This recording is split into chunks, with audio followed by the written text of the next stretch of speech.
It's been on the market for 6 weeks. I'm looking for a more modern home. Well, that is not a good start. In our minds, everything looks great. This is unacceptable.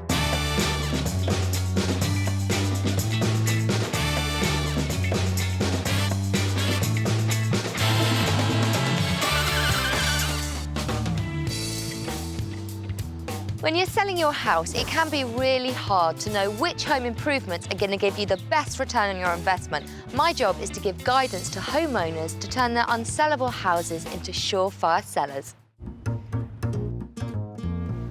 At $279,000, this modest home in a family-friendly neighbourhood has 2 bedrooms, a separate dining room, a garage in the back, and is 960 square feet. It's been on the market for 6 weeks, and there hasn't been a single bite.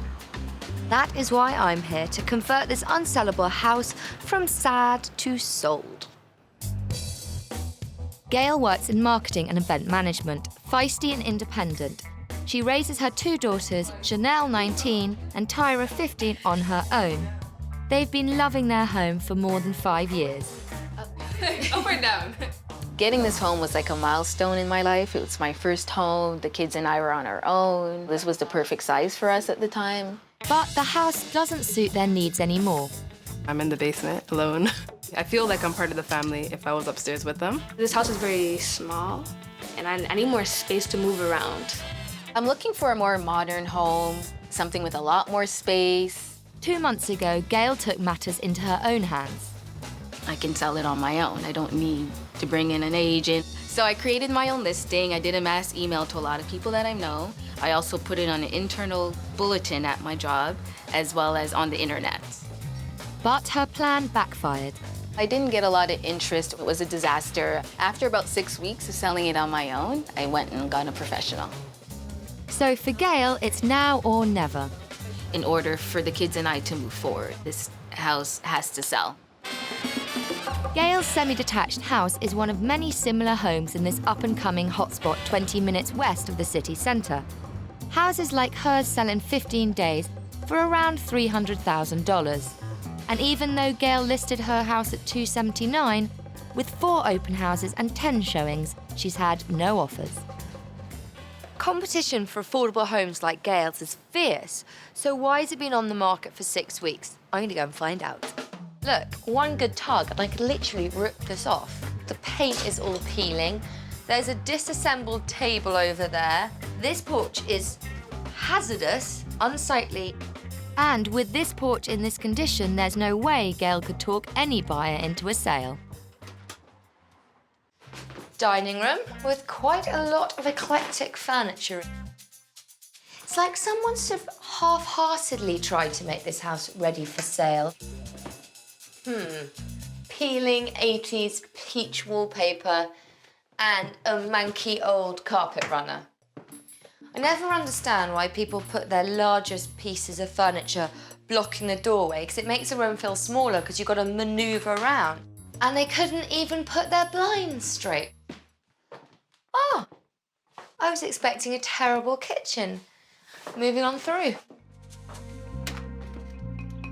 This is unacceptable. You cannot sell a house with a back porch in this condition.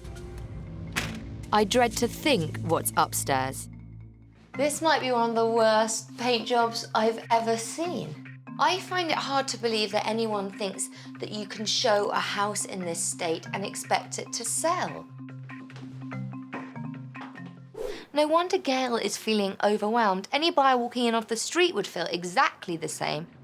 First, Gail thought she could sell her house without an agent. Second, because of its condition, buyers perceive her home as structurally unsound. And finally, people aren't willing to pay $279,000 and then spend even more money getting the house to the standard it should be. And that, my friends, is what is stopping this house from getting sold. If Gail wants to move, she needs to listen to what I have to say. Gail, this house obviously holds good memories for you. It's your first house. Yes. Where you brought up your 2 girls. Yeah. When you first put your house on the market, you didn't put it on with a real estate agent. Why was that? Well, I was thinking with my marketing and promotion background that I can use the same skills to market and promote the house. Yeah. I realize now. that it's much more than an agent does and what I was trying to do, and I appreciate what they do. A lot of people make up their minds about whether they want to buy a house in 60 seconds. Right. Now, they're going to spend at least 60 seconds on the porch checking out all the damage. I was thinking that it was outside and it didn't really matter. Curb appeal is very important. You look at 25 houses, you might drive past a few of them. Right. And if they don't look great from the outside, you might not even bother to go in the first place. Okay. The wallpaper in the hallway is literally coming off the walls. Now, you want buyers to think that the house is in tip-top condition, not just decorative-wise, but structurally as well. I bought it the way it was, so I figured someone else could see the beauty in the house. Now, the living room. The sofa you're sitting on is quite large. Right. And it's right in front of the doorway. I know. Much too big for the room. We've been here for so long, we kind of got used to everything, and then in our minds, everything looks great. Your bedroom. Would you say Thought it came out. painting was your forte? No. I thought it was, but it's not. The problem when you choose a very, very strong colour is some people are going to like it, some people aren't. And the thing when you're selling your house is you don't want to alienate people. You want everyone to like it. Right. So are you ready to help me get this house sold? Yeah, I'm ready because we're ready to sell and we're ready to move on. This pocket of affordable homes in a close-knit uptown community is a golden ticket to first-time buyers. Gail's house has been on the market for 6 weeks. Initially, she went down the private sales route, but with little success, so she decided to employ a real estate agent. And I'm going to go and have a word with the agent, Deb, to see what she's doing to get this house sold. Debs, now Gail decided to sell her house privately. What would you say the pitfalls of choosing that route are?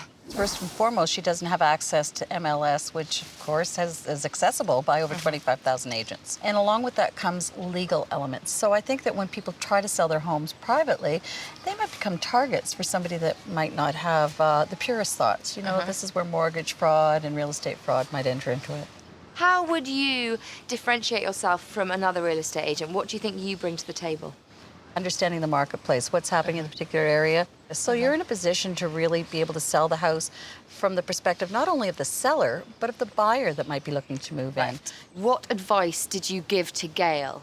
It's got to be extremely clean. People can be very forgiving of houses that don't meet their standard of decor and design, provided the house is sparkling. What have you done to market the property so far? There'll be an agent open house. There'll be weekend open houses. I have a database of over 1,000 people that I send out a print piece to. I also get on the phone and I call a lot of the local offices, make them aware that I'm sending through something to them to create an awareness at their office meetings. First-time buyer coming through the house and they see the peeling paint, they see the slightly unstable porch. How do you turn the situation around? If you say to them walking in the door, ignore the decor. Put your own stamp on this, but consider the fact that it's priced to sell. Once we have sorted out the exterior, given it a fresh coat of paint, modernised the sitting room, the dining room and the master bedroom, are you confident that this is going to appeal to the first-time buyers? I hope so. Gail did the right thing by hiring an agent, but she still needs to see what a move-in ready house looks like. I'm taking her to one that sold in just 7 days for an incredible $57,000 over asking. Okay, Gail, you want to invite the buyers in. Right. And you do that through curb appeal. So come on up to the porch. It's warm, it's inviting, it's well maintained. Yeah. It bodes well for the inside. Yeah. Well, come on inside. Freshly painted front door. What is it specifically you like about this room? The color they use for the paint is very soothing. They've positioned the furniture perfectly. Doesn't feel crowded, clean, decluttered. Come through to the dining room. Now, what do you think of the flow between the sitting room and the dining room? It's a great flow because the colors are the same, I notice, versus in my place, and the carpet continues from room to room. I want to kind of create more of a flow, so your ground floor matches. Got it. Anyway, come up to the bedroom. All right. I always say to people, when you're choosing paint colours for a house, when you're for the purpose of sale, Right. go for colours that increase the sense of space and light in a room. Right. If people see peeling paint, the porch stairs falling off the back, they're gonna think there are serious structural problems with your house, and that's gonna scare them away. Right. This house sold in 7 days for 13% over asking. Oh, wow. We're gonna make your house look as great as this. I feel positive that I'm gonna have a good outcome from it. Okay, well, if we stand around jabbering, we're not gonna get anything done, so come on. Our general contractor, Anthony Sayers, is here to get Gail's house in tip-top condition. Now, Gail, this house has got me a bit worried because there is a lot of remedial work to do. Because remember what I said about curb appeal, people doing drive-bys and not necessarily coming in the house if it doesn't look in tip-top condition. And this porch does not scream by me. We're gonna resand the front porch and repaint it. Okay. We're gonna leave the wallpaper in the family room, sitting room. And we're gonna make it work with the furniture we choose. We're gonna have a nice retro feel to it. We need to just repaint the whole stairwell and then re-carpet the stairs. The next is the master bedroom. We wanna put a brighter, more neutral color in there, and they'll be able to see that it's a good, well-finished paint job. So are you ready to get a paintbrush out? I'm ready. Homeowners don't notice clutter hiding the best features of a home, but buyers do. Remove or store large items. People need to focus on the house, not on your furniture.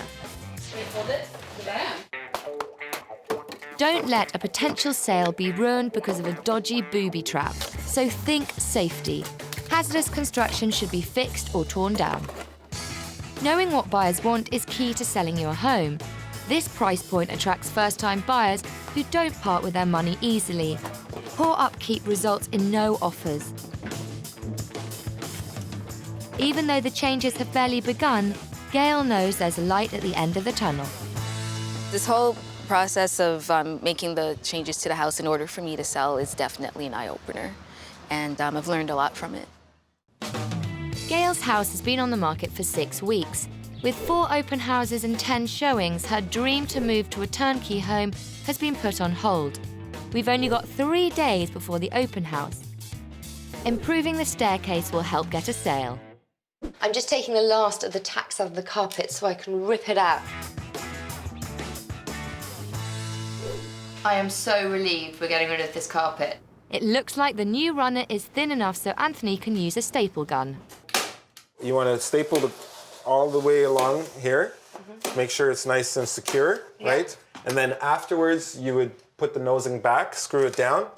See how it covers the carpet? Covers it and presumably helps hold it in place. Yeah. So I'm just using staples, and I'm gonna then tuck the carpet into each corner and then staple, a lot of staples again, all the way along. And then you repeat all the way down, same thing. And 120 bucks later, you got yourself a brand new staircase. Yeah, it's gonna be pretty nice. To keep one step ahead of the competition, Gail's walls need painting and repairing. Tara, you missed the spot over here. In this up-and-coming area, buyers want to see pride of ownership. So we're fixing Gail's porch. I've already prepared this whole thing. We've got to attach it to the wall there. How do we do that? We're just gonna use these 3-inch wood screws. Right. Toe screw into the top rail, into the piece of wood that's been attached to the wall. Did you say toad, as in the frog? I said a toe screw. Toe. It's when you angle the screw, like downwards like that, or sideways. How are we going to make this unwobbly? I screw it in at the top and the bottom. Then I'll attach the railing coming up the stairs. Okay. Are you using toe screws there as well? Again, yes. See, I'm learning stuff. Careful with my legs, they're not insured. There. How do we neaten this up? Well, we'll just make sure that the screws are countersink into the wood, and then I'll fill them with some wood filler. And then we prime and paint it. And do we have to paint it in any kind of special outdoor paint? Because... Yes, exterior paint. So is my job here done? Yeah, you've been very helpful. There. First-time buyers or young couples don't really want to have to do a lot of work themselves. You know, they're prepared to do a bit. Right. But if you make the house look a bit more finished, it's not going to scare anyone off. Right. I think you could do with a bit of practice in the painting department. So I might hand you the brush Thank you. come back and inspect in, a little bit. Alrighty. It's a very important step, caulking this baseboard. It seals whatever gaps or cracks that you have so that when you're ready to paint, it will finish off nicely. Get your caulking, take the knife and just cut the tip of it, a 45-degree angle. And what you want to do is you want to test out a bead of caulk so that you make sure that you maintain an even bead as you're going. I don't want the caulking to set up and dry. So I'm just going to be working in 2 to 3 foot sections at a time. You want to pull the gun towards you. So you never want to push it because that will cause the bead to go uneven. You don't want to go too fast because then that will leave gaps. And I like to just use my finger because I find it works better. So I just damp it a little bit and just spread the caulking into the joint. All right, see how nice that is? And then you want to just let it set up for about 24 hours before you go ahead and paint it. With the dirty work almost done, finishing touches are a necessity to attract the discerning buyer. If you can't afford to reupholster, then slipcovers are a fantastic way to update your furniture, and you don't have to customise them because there are plenty of colours and sizes online or in your local department store. If you've got a battered old staircase, a carpet runner like this one could be the answer to your prayers. It's a great problem solver because it spruces up and adds character and colour to what can be a bit of a dead space. Customised drapes can cost a bomb, but I'm going to let you into a little secret. You can pick up discount drapes at any home interiors store, and by adding some leftover material to the bottom, you have created a customised chic look for next to nothing. With the updates complete, will buyers still treat Gail's house as a drive-by? When I first walked into Gail's house, I was horrified by the amount of work we needed to do to get this house ready for sale. But now I couldn't be happier with the results. No wonder Gail had a rough time selling her house. The first thing people saw was her rundown porch. Maximising curb appeal, we've built a new railing, as well as giving a fresh coat of paint to every surface. We've brightened up the front by planting some flowers too. So, by renovating the outside, we've added value to the inside. Buyers did an about-face in the mismatched dining room. We've created consistency by adding chic, modern chairs, crisp table linen, and bright wall paint. Ooh, and no more Las Vegas chandelier either. The hallway looked like a lot of work to first-time buyers.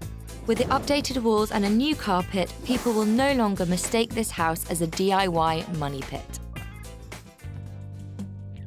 In the living room, Gail's oversized and badly placed sofas made this room look tiny. Keeping one couch and adding a few inexpensive pieces highlight focal points. We've given buyers a space they can see themselves living in. In the bedroom, buyers had issues with the sloppy paint job and the colour of the walls. New paint, curtains, linens, and modern lighting turn this room into exactly the type of retreat people want to escape to. This house has all the class of $1 million home, but at an affordable price. We've changed the perception of Gail's house from a structurally unsound DIY project to a flexible living space that first-time buyers can truly appreciate. If you're thinking of selling your home yourself, you should check out these numbers first. Only 5% of homes are sold by their owners via the internet, compared to a whopping 81% sold by agents and brokers. Real estate agents have the experience needed to price your home effectively, so it can sell for up to 16% more than through private sale. Build a strong relationship with your agent. Get them to work for you. It's your house, and you have the right to approve any marketing strategies, including the information and photographs on your listing. With Gail's house looking the way she's always wanted, will she feel like leaving? It's not shaking. I love the color. It's so bright in here. I love it. Ooh la la la la. This is really super duper nice. I'm so impressed with the changes that were done. And now I'm thinking I really have to get on it and find a place to live. Gail is convinced. Now will Debs, her agent, be able to sell this house? With this curb appeal, this invitation to come in, you have no idea how much easier it is going to be to sell this home. Do you think this is what first-time buyers are looking for? Absolutely. This is what's going to emotionally pull them in.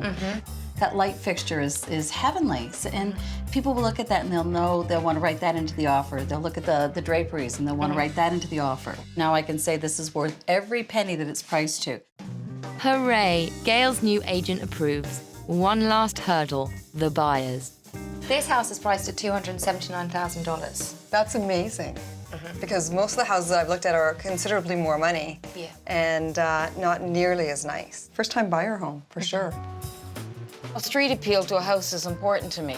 So you've seen the house before? Very quickly. I had a quick breezed in, breezed out as fast as I breezed in. I can imagine living here. Do you think this has got what it takes as an investment property for you? I think so.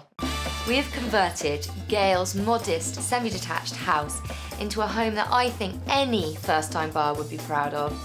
Gail and her girls are one step closer to getting their unsellable house sold.